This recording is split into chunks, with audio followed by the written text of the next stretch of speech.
Selamat berjumpa kembali dalam Lenan Audio Sahabat Seperjalanan. Hari ini adalah hari Rabu 12 Februari 2025.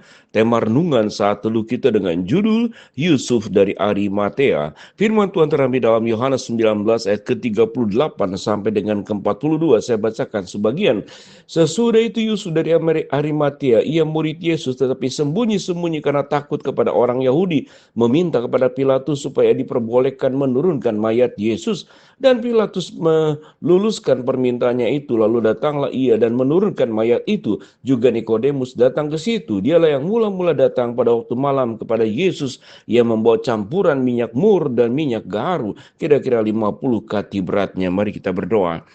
Bapa yang di dalam surga, kami ingin belajar iman percaya orang-orang yang tatkala semua orang merasakan Yesus sebagai sebuah kegagalan, tapi Nikodemus dan Yusuf dari Arimatea melihat cara dan hal yang lain. Dalam nama Tuhan Yesus kami berdoa, amin. Shalom sahabat seperjalanan yang dikasihi Tuhan. Kalau kita melihat peristiwa Yesus setelah kemudian meninggal, Yusuf dari Arimatea bersama dengan Nikodemus meminta kepada Pilatus mayat Yesus, seakan-akan dalam posisi ini betapa malangnya yang meninggal yaitu Tuhan Yesus, dan betapa luar biasanya orang yang membantu untuk menguburkan Yesus yaitu Yusuf dari Arimatea dan Nikodemus. Siapa Yusuf dari Arimatea? Yusuf dari Arimatea adalah seorang majelis besar dari Sanhedrin. Sanhedrin adalah badan pemerintahan agama Yahudi, dan juga dia adalah murid Yesus. Dia juga orang kaya karena dia punya kubur pribadi, dan dia seorang pemberani sekalipun memang dengan sembunyi-sembunyi karena takut kepada orang-orang Yahudi. Namun sesungguhnya itu sebuah keberanian, karena tetap itu akan dicari siapa yang menurunkan dan menguburkan mayat daripada Tuhan Yesus. Siapa Nikodemus? Nikodemus pun sama, adalah anggota majelis Sanhedrin juga. Dia yang melakukan percakapan bersama dengan Yesus tentang apa yang dimaksud dengan lahir baru. Dan dia juga seorang yang taat kepada Taurat. Jadi rupanya di dalam kelompok orang Yahudi ada orang yang kemudian matanya terbuka untuk melihat Yesus sebagai sang juru selamat. Tapi ada kelompok yang tidak menyukainya, bahkan kemudian berupaya membunuhnya. Dan itu ternyata terlaksana. Yesus tersalibkan di bukit Golgota, mati disalibkan. Dalam sebuah rekayasa yang ada terjadi antara orang-orang Romawi, dan tentunya sebagai orang yang memotorinya adalah orang Farisi, ahli Taurat, dan juga orang-orang Yahudi yang membenci dan tidak menyukai Yesus. Apa yang kita pelajari daripada Yusuf dari Arimatea? Kita melihat Yusuf dari Arimatea adalah seorang imam besar, seorang majelis besar yang ada dari Sanhedrin. Artinya posisinya adalah posisi yang sudah aman. Posisi yang tidak perlu melakukan sesuatu untuk Tuhan Yesus. Tuhan Yesus dianggap sudah tidak berpengaruh dan Tuhan Yesus sudah meninggal. Kematian Tuhan Yesus bagi sekelompok orang adalah lambang kekalahan dan kemenangan daripada mereka. Mereka yang punya keinginan untuk membuat Yesus tersalib mati di atas kayu salib, tentu pulang dengan sukacita, makan-makan mungkin senang-senang, lalu tertawa. Akhirnya orang yang kita tidak sukai pada akhirnya meninggal di atas kayu salib. Dan posisi yang seperti demikian ternyata tidak terjadi pada Yusuf dari Arimatea dan Nikodemus. Sekalipun mereka adalah majelis besar di Sanhedrin, mereka adalah badan pemerintahan agama Yahudi, tetapi mereka melihat ada sesuatu yang lain daripada diri Kristus. Ingin mengetahui kebenaran, hatinya terbuka, sekalipun kita tidak tahu apakah mereka kemudian menjadi orang-orang yang luar biasa di kemudian hari. Tetapi mereka dua-duanya adalah memang murid Yesus, sekalipun bukan dari kelompok dari 12 murid yang disebutkan tadi. Yusuf dari Arimatea, sekalipun dia seorang majelis dari majelis besar dari Sanhedrin, mereka adalah orang terpandang. Mereka adalah anggota badan pemerintahan agama Yahudi termasuk Nikodemus. Tapi hatinya terbuka. Ada kebenaran yang mencerahkan hati mereka sehingga mereka menjadi percaya kepada Kristus dan mengikut Kristus, menjadi pengikut Kristus, menjadi murid Kristus. Di saat-saat setelah Yesus disalibkan, Yusuf dari Arimatea dengan sembunyi-sembunyi karena takut kepada orang Yahudi meminta kepada Pilatus supaya diperbolehkan menurunkan mayat Yesus. Dan Pilatus meluluskan permintaan itu, lalu datanglah ia dan menurunkan mayat itu. Juga Nikodemus datang ke situ, dia yang mula-mula datang pada waktu malam kepada Yesus.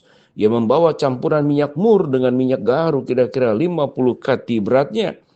Mereka mengambil mayat Yesus, mengapaninya dengan kain lenan, dan membubuhinya dengan rempah-rempah menurut adat orang Yahudi bila menguburkan mayat. Dekat tempat di mana Yesus disalibkan ada sebuah taman, dan dalam taman itu ada sebuah kubur baru yang di dalamnya belum pernah dimakamkan seseorang.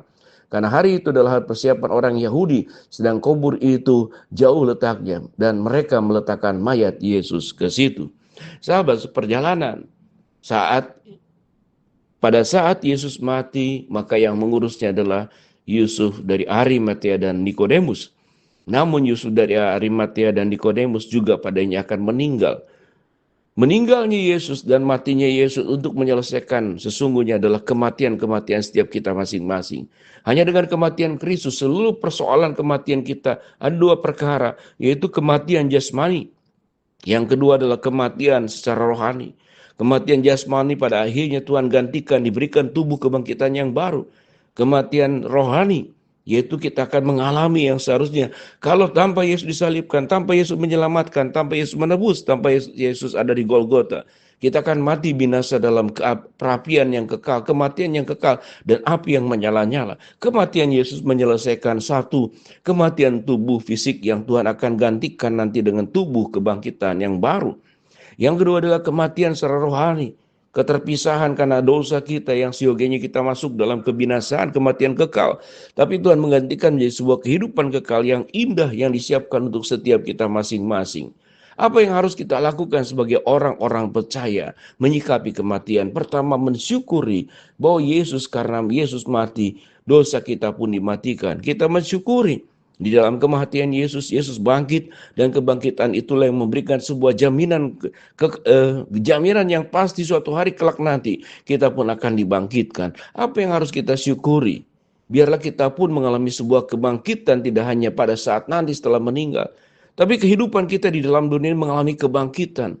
Kebangkitan apa? Kebangkitan sebuah kehidupan yang semakin baik, semakin berpaharui, semakin kudus, semakin benar, semakin menjauhi dosa, dan hidup berjalan bersama dengan Tuhan.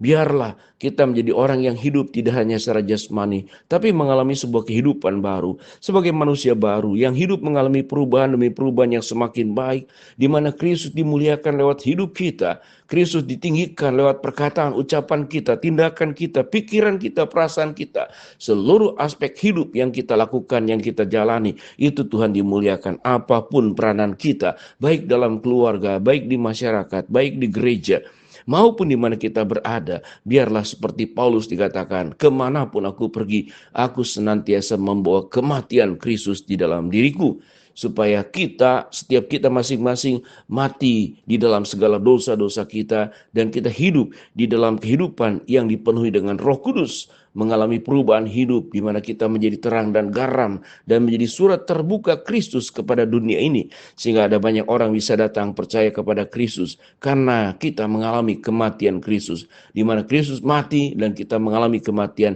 di dalam segala dosa-dosa kita, dan Tuhan akan ubah kita, Tuhan akan bangkitkan kita, bangkit daripada segala kehidupan yang buruk, kematian karena dosa dan hidup karena kebenaran. Mari kita berdoa.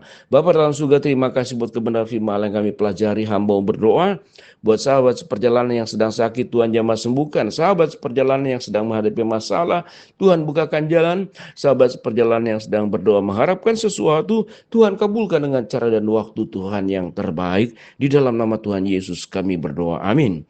Shalom sahabat seperjalanan, biarlah kita mematikan seluruh dosa kita dan hidup dalam kebenaran. Amin.